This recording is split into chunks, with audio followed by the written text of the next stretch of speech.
si Wise. Oo. Hindi pinansin na binigay si Wise dito, pero yung damage out mo dito na binigay, medyo bilhin pa. Naikot. na. Naikutan. Oh no, umikot-ikot si Mo. Ay nako! Ganda rin ang setup ni Shark.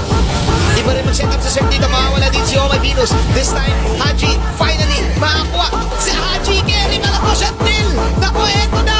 The KDA machine is back. Rumalat na ng numerous faction. Kinakanta na ni Edward na dinosaur. Ay nako naman. Siyempre natin, wala pang win yan. Grabe din yung setup dito, pero hinilig-galig lang. Of course, si Venus. Nako. Umikot-ikot si Papa Saber. Pumasok.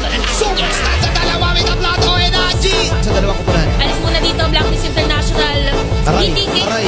aray ko po. Pero si Shark yung makap ngayon. Ito na lang yung ikot si Papa Saber. Ba't Papa Saber? Dito sa Blacklist International, kukuha din sila. Naku, Okay, binibait